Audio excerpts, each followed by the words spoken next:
Welcome to the Side Hustle to Small Business podcast powered by Hiscox. I'm your host, Sanjay Parekh.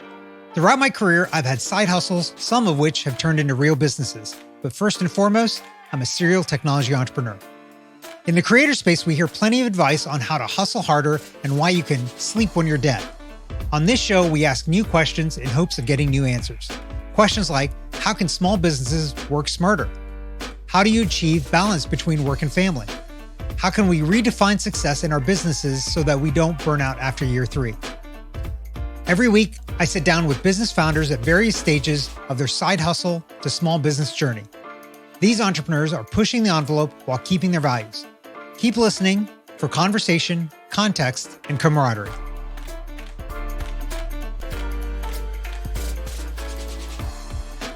Hi, and welcome to Hiscox Side Hustle to Small Business Podcast. I'm excited to have today's guest here with us today, Joel Aultman of Monster Munkey. Joel, welcome to the show. Thank you. I'd love for you to give us a couple of minutes about your background, and we are definitely going to be diving into Monster Munkey because I love that name. Right. But first, tell us a little bit about you. I grew up in a design world where I like to draw and make things and build stuff. And so I went to graphic design work, and that was primarily my whole entire life. Yeah. And then I decided to go into design. So everything I own, I want to go fast. I want to build fast. Right. So I started doing crazy kart stuff. And right when COVID hit, we had nothing to do but ride crazy karts because nobody could do anything. So I started to produce parts and motors for crazy karts. Okay. Since most people are probably not going to know what a crazy kart Yes. is. What is a crazy kart? So a crazy kart is designed and made by Razor. Okay. And it is So the people that make those scooters. Right. It's a drift cart. Okay. Pull a bar on the side and you can drift. Okay. They're for kids they came out, they started as kids. So 8 miles an hour, 10 miles an hour. Yeah, you don't represent a kid to me really at this point. No. So we take them and make them anywhere from 30-ish to 45 miles an hour. Okay. So you have to change the motor and the parts and all the batteries and all that stuff. So that's where I came into play. So souped up crazy karts. Oh, yes, definitely. Is what we're talking about. So Definitely. Pretend like you're in Fast and Furious, the movie, doing drifting right. In a small vehicle. Right. Okay. Yes. Okay. Very small. Like the standard karts are throw in the back of a car small. Wow. And Okay. then the XL came out because parents or bigger kids wanted to ride them, I guess. So that's a little bigger. You have to have a truck or like a sport utility. Okay. But, and how are these things powered? They're gas They're powered? battery powered. Battery powered. Yeah. Okay. So electric motors is the future. Right. Everything goes to electric. Yeah. And you get instant torque out of them too. Instant torque. Right. So in 2020 was my first prototype. Okay. My buddy told me that it couldn't be done because we were using brush motors that come in them. Okay. I went brushless, so you get more power, more torque. Right. And he just told me I couldn't do it. So in 2020, I did it, and he's like, man, this is the way. You get better performance, you get better torque, you get better speed, and then your battery lasts longer. Yeah. So okay, so you've got this career as a graphic designer, and then you're like, yeah, I'm not going to do that anymore. No. I'm going to go all in on this crazy kart thing. Right. Is that essentially what happened? And I mean, close to it. Okay. I still do 3D design and 3D prototyping. Okay. So I still design. I'm just not a graphic designer as much anymore. Okay. Still do graphic design work here and there. So that's a side hustle then for you now? Is the main hustle the crazy kart The thing? crazy kart is the part where I'm pushing right now for Monster Munkey. Yeah. Okay. But the other stuff keeps me afloat while I'm pushing the crazy kart stuff. Okay. Yeah. So you don't have like a regular full-time job with anybody. It's your own thing. You're just doing all the stuff yourself. Yeah. Okay. I got to ask, the name Monster Munkey, it's a great name. I like the alliteration. I always love alliteration names like that. Where does that name come from? So the monkey part of my life comes from Curious George, which is old. Great story, but also a great movie. Right. I love it. Yeah. And I just got into everything growing up. So everybody started calling me Curious George. Okay. So now everything I Even own, though your name is Joel and not George, but okay. Joel never gets a good nickname though. That's true. Ever. Yeah. So Curious George is what stuck, or George or whatever. Right. So everything I have and own gets a sticker of a monkey if it's mine. Okay. So when we started doing crazy cart parts, I went with Monster Munkey because it's just an overpowered cart. Right. So I was just thinking monster, overpowered, and then monkey. So all the parts on the cart that I'm designing have a name with monkey in it. Okay. I actually have a monkey wrench that I designed. And then the casters will be monkey feet, or monkey foot is the caster. Right. And then one eye monkey is the headlight because it only has one headlight. Okay. So we're calling that one eye monkey. Got it. So it's just a play on everything monkey. Everything monkey. So yeah. So I'm assuming you're not the only one that's doing this kind of stuff. Where were you in the kind of scheme of things of people souping up these crazy carts? So Taxi Garage is the forefront of everything crazy cart. They are the first kids that were like, hey, we're going to make these things fast.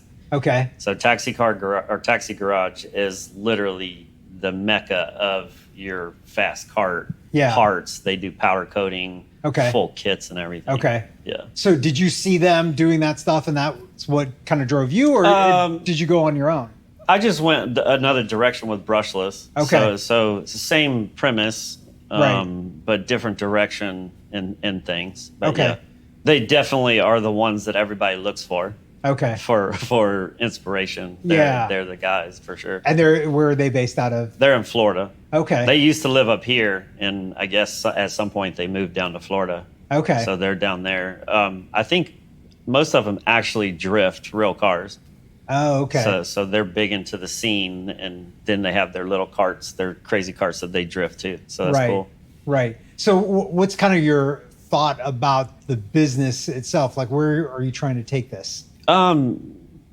Just enough to where I can just, I don't know, just live a more fun life, I guess. Yeah. Like less stressful and just a carefree, go have fun kind of life. Is the company just you right now? Yes. Or yeah, it'll be me for a while because I wear many hats. Yeah. So is your thought like to grow this? Oh yeah, employees, if it grows and manufacturers, then definitely. I design a lot of things, so yeah. So right now, like you talked about the monkey feet, that's you manufacture all me. those That's yourself? All me. Yeah. Okay. Yeah. So slow process, I'm imagining, because it's one at a time type of deal. Yeah, which is crazy. How are you thinking about that growth of the company? Just trying to get companies that can make smaller or parts of things to get those in faster for me to put together faster, so to speak, would be how I would do it. Instead of making a wiring harness, I would have somebody make part of the wiring harness. I can get a batch of those to grow the business, and then I put them together. Right. Would speed things up. So I could still do quality control and make sure everything's good. Right. Without having to ship everything out to do it. So, got it. Yeah. So it sounds like you've been kind of hustling for a while, doing entrepreneurial things. Always. What was the first thing that you did? Something as a kid maybe that was entrepreneurial? Everything since I was little is always a hustle to make some kind of money, to sell something. What's the first thing? Can you remember? God, I couldn't. Like I sold candy bars to other kids in elementary school. I can't remember something that, oh man. Anything you can think of. 2016, even though that's not like early stuff, was 3D printers. I got my first 3D printer in 2016. Yeah. So I was selling parts off of that a lot. Yeah. Custom parts? Or, yeah. Okay. So before everybody got 3D printers, you could sell a prototype. Right. Because a normal person, if you wanted a prototype, you would have to send it to China. Right. Spend $10,000 to get molds made and all that. Yeah. And then you get it back. And if it's wrong, you have to do another 10 grand. Right. So like people were coming to me from friends of friends. Hey, can you make this part? And I'd be like, yeah, just give me product dimensions. I'll build it, bill you, and then print you a part. And they could hold a part without going to China and see within if days, probably, right? Yeah. At the most a week. Right. I mean, some of the prints would be 3 or 4 days, but Yeah. it would be a product that they could hold and check fitment and everything. So, right. So, it was really do you cool. feel like that experience set you up for what Monster Munkey is yes, now? Yes. In manufacturing? Yes. 3D printers is a forefront of everybody's creativity coming out of their mind. I mean, it's insane. Yeah. Like you can just sit down, make something, and then wake up and have a part. Right. That you could at least prototype or use if it's not structural. Right. Which is very cool. And we're starting to now move into a place where there's metal 3D printers as well. Yes. Have you had any experience with those? I haven't. They're very expensive. Astronomical, yeah. Yeah. They're coming down though. There are kids who are developing smaller, more home-based ones. Yeah, that will be in my house soon. Right. if they make that. Yeah. Listening to you talk somewhat feels like this whole business and side hustle is really just an opportunity for you to get toys in the house to play with. Okay, that's a great way of going about this. I appreciate that quite a bit. Yes, if there's anything that I need to build, I get a new toy to play with. And for listeners that are not watching the video, Joel just air quoted "need to build." Yeah. Just so you know, that I have a product that I can use for my own stuff. So yeah. I mean, That's so where's the shop for making all this? Is in my backyard. Backyard. Yeah. I have a 42 by 25 shop. Okay. And my CNC lathe, my laser, my CNC router, all my woodworking equipment. Yeah. I mean, I've bought tools since I was little, so every tool you can imagine to work on cars. I used to build cars and stuff like that. I feel like I know where I'm going now when I need something fixed. Yes. I'm the guy, my dad. Yeah. Hey, this is broken. They're like, what do you think that I can just fix that? Just some random thing.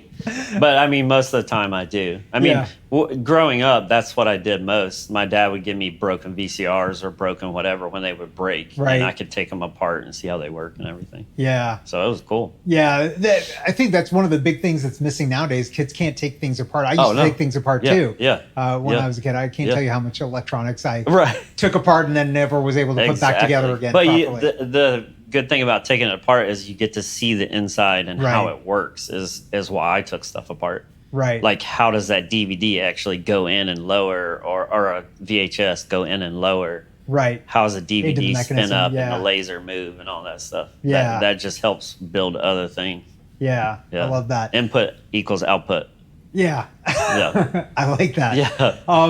Okay, let's talk a little bit about kind of how you're thinking about the businesses and how you manage with the stress of running a business and all that stuff. You know, these things that you're doing are very hands-on, intensive things. You know, for me, I just sit around on a computer and type all day long. So it's very different, I think. So how do you manage kind of that stress of running a business and kind of all the rest of life?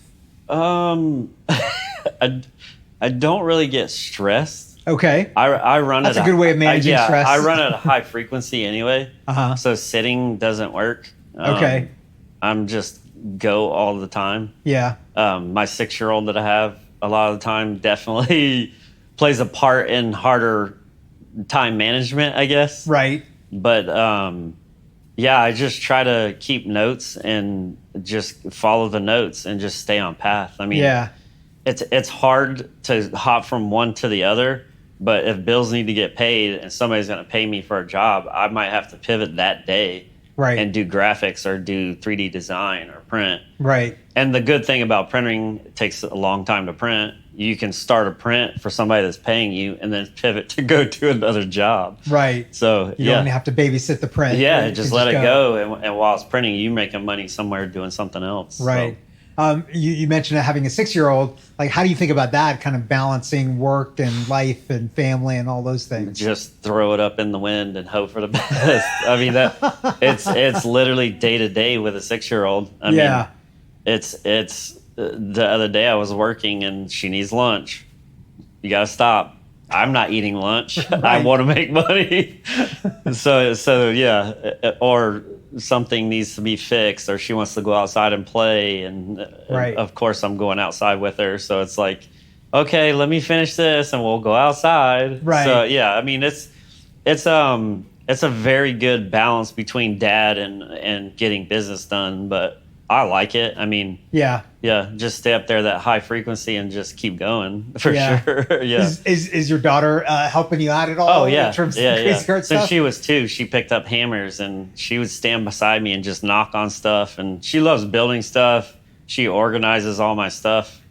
She loves organization and stuff. So That's great. It's good. Yeah, I love that. Okay, let's kind of talk about kind of the process that you went into in thinking about this and kind of the concerns that you have. Did you have any kind of nervousness or concerns about trying to launch quitting your job and launching these companies? How did you think about that? That's a big jump, I guess. Right. Because you're brought up through your whole life to stay on track. Right. And do this and do Right. that. Stay in line. Yeah. Don't talk back. Don't talk to your teachers. All that stuff. So how did you break that mold for yourself? I woke up one day and was like, I can't. I was like, I mean, being a graphic designer in a corporate world isn't the same thing as being a sales guy in a corporate world. I mean, we had radios on in our office all time. Right.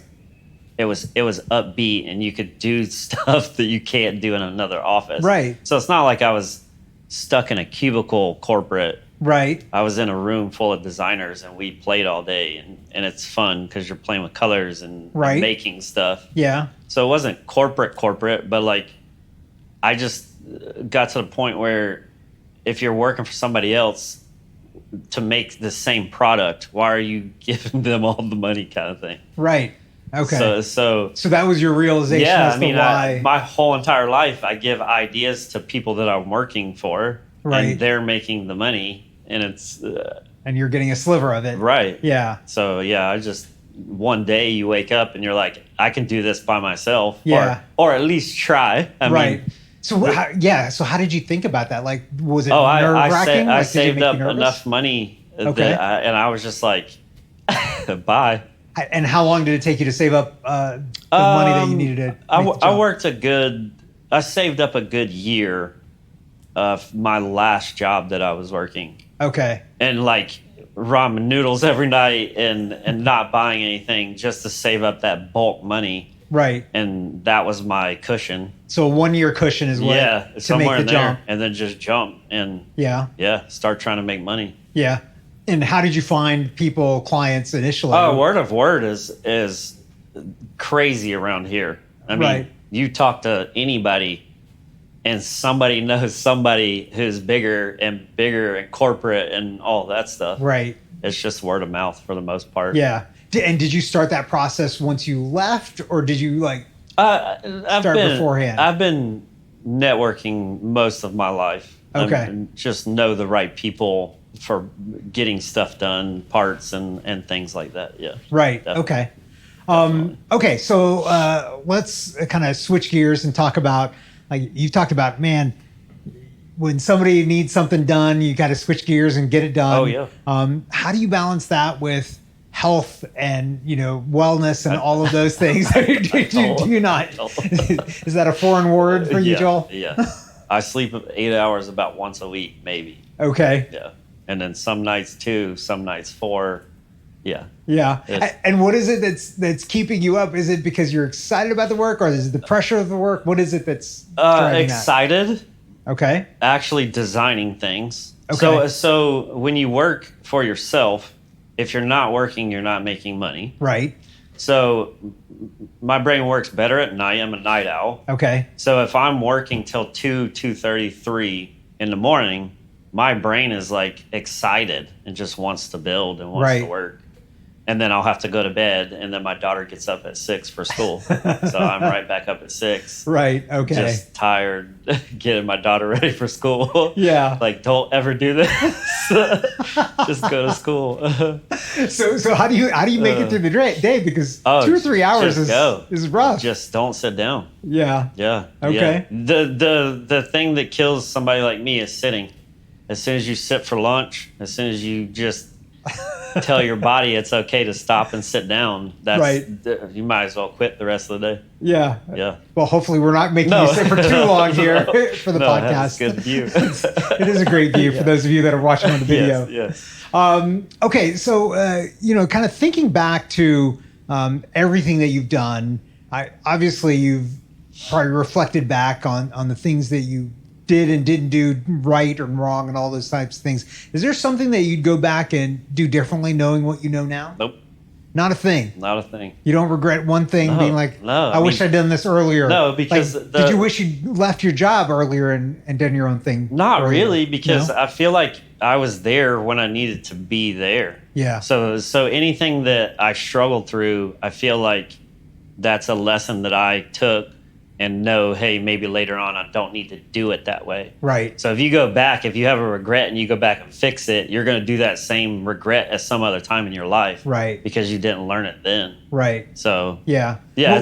What are some of those lessons that you picked up from like those early jobs? Watch your money. Watch your money, yeah. Yeah, when you're ordering parts, don't over order parts. Yeah. Just small things like that. Make sure you're ordering stuff that people want. Right. You don't want to sit on inventory if it's your own inventory. Yeah. If you're working for corporate, sure. You just because it's not your money at that point, right? Just sit on inventory, but right, yeah, yeah. Have you been in those situations where you overordered and then? I definitely have a lot of parts at my house. Yeah. Right now. Yeah. Oh yeah. Yeah. And look, do you have a strategy of getting rid of them, or I can't? They're products where you thought was going to work. Right. So you ordered parts, put them together, tested them, and they didn't work. And then you have like 10 sets of them, like a 10 set, and then the next revision's a 10 set. Right. And that didn't work. Right. So, I mean, there's a lot of parts that just sit. I mean, eventually I could take all that metal and just go recycle it and get some money back. Right. Or just use those parts on something that I build. That would work. So how do you fix that problem for yourself in the future then? Just spend more time 3D printing. Oh, okay. So spend the extra 3 days or 4 days, whatever on the prototyping to get a prototype that you can use is the main thing. Don't get so jumpy about getting it done. Print one and be like, oh, I can change this just a little bit and send it off and get it bent or whatever, and then it comes back and it's not right. Right. I think that would be it. That's an interesting kind of lesson about entrepreneurship, I think, in general, is that sometimes we get so excited about diving into one thing. Right. And not really understanding what the market is for that. Yeah. Talk about the kind of the market for crazy carts and the things that you do. So you're kind of selling these upgrades and things to do these things. How do you think about the marketing side of it, or do you not? Sometimes I do. Most of the time it's what I would want.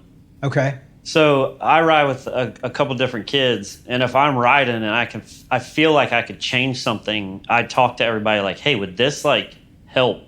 Right. And they're like, yeah. Yeah. So then I go home and stay up for 3 days and design something and then 3D print it and then show them. And they're like, dude, like, right. We just talked about this. So you have like a focus group just kind of built in with people that you're riding with. Yeah. And that's a good thing. I mean, you sit in a white room, you're not going to have anything good come out of it. Yeah. It just doesn't work. Yeah. Like you just need input from people. Right. What about marketing kind of on the other side of Monster Munkey overall? Like, are you thinking about that? Are you doing like SEO, like ads? Like, yeah, what are you doing? So we do ads for my other business or whatever, or we did do ads. Uh-huh. Once I get a footing and get most of the people word of word parts, right, then I'll start trying to grow all that and get ads out and SEO and all that stuff for that. Right. So it's I feel like you have to like grow slowly sometimes. Yeah.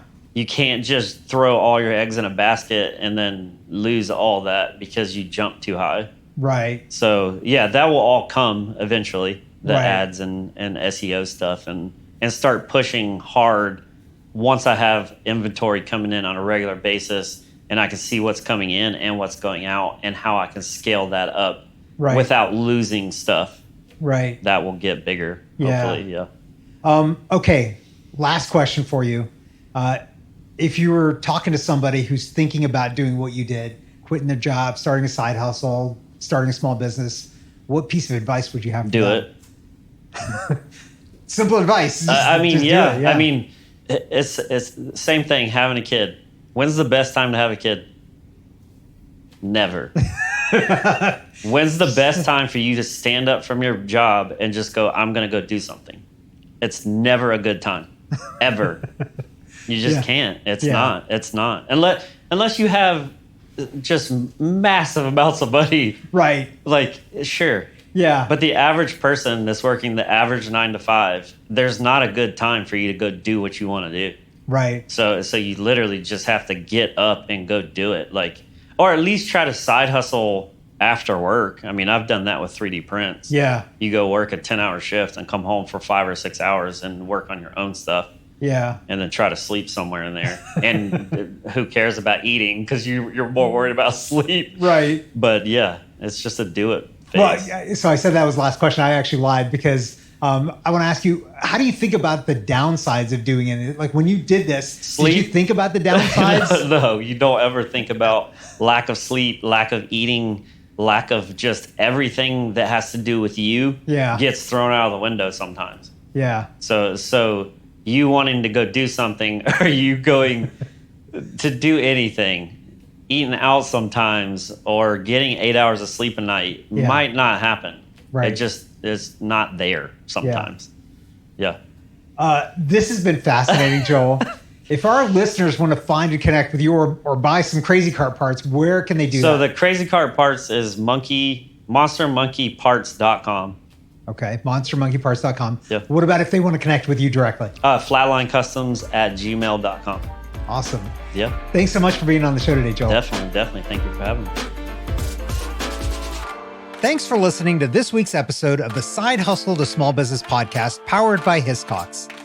To learn more about how Hiscox can help protect your small business through intelligent insurance solutions, visit hiscox.com. That's HISCOX.com.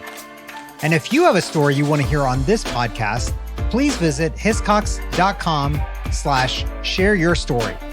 I'm your host, Sanjay Parikh. You can find out more about me at my website, sanjayparikh.com.